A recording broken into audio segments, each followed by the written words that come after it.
आज का व्यंग है ईगो पे, अहंकार पे। तो अगर आपको अपनी ईगो बरकरार रखनी है और अहंकार बरकरार रखना है तो कुछ चीज़ों का ध्यान रखिए। तो पहली चीज़ तो है कि हर चीज़ से डिमांड कीजिए, ज़िंदगी से डिमांड कीजिए और लोगों से डिमांड करिए कि सब कुछ बस आप ही के लिए हो। आपकी सर्विस में सारे लोग रहें और पूरी ज़िंदगी रहे। दूसरी चीज़ है कंप्लेन करिए, हर छोटी बात के लिए आप कंप्लेन करिए और हमेशा विक्टिम मोड में रहिए कि भाई मेरे साथ ही बुरा होता है और ये हुआ और वो हुआ और दूसरे ने किया। स्टोरी अपनी मत कभी भी मानिए।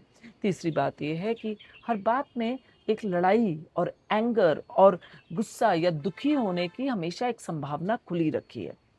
उसके बाद फिर है ड्रामा क्रिएट करना। छोटी सी बात हो जाए या साइलेंट हो जाइए या बोलने लगिए और कोई ना कोई ड्रामा ज़रूर, चाहे परिवार में ही शुरू कर दीजिए। फिर है गॉसिप करना।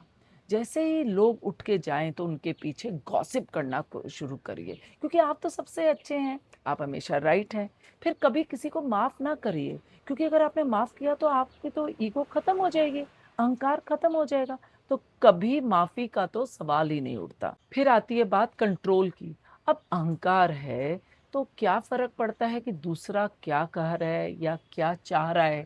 आपको उनके विचारों को, उनकी चॉइसेस को हमेशा कंट्रोल में रखना है। जब तक आप ना चाहे कोई पत्ता भी ना हिले, चाहे वो लड़की बड़ी हो गई हो, लड़का बड़ा हो गया, एम्प्लॉइज़ ठीक हों या कुछ भी हो, पर्सनल और प्रोफेशनल लाइफ में आप ही बेस्ट चाहते हैं और आप कंट्रोल रखना चाहते हैं। इसी से तो मसाज होती है ईगो। उसके बाद कंपैरिजन्स या बेटरमेंट, कोई अच्छा है आपसे उससे या कोई आपसे आपको लगता है ठीक नहीं है उससे। आप हमेशा कंपेयर करते रहें, क्योंकि आपको लगता है आप हमेशा ठीक हैं। कई बार गिल्टी फील भी हो जाए कि भई हाँ, मैं आई फील सो गिल्टी कि मैंने ये किया था, मुझे ऐसा कर लेना चाहिए था। ये भी ईगो को सैटिस्फाई करने की गेम होती है। और जब आपको आर्ग्यूमेंट करने का मन चाहे ना, तो बस तोड़ दीजिए।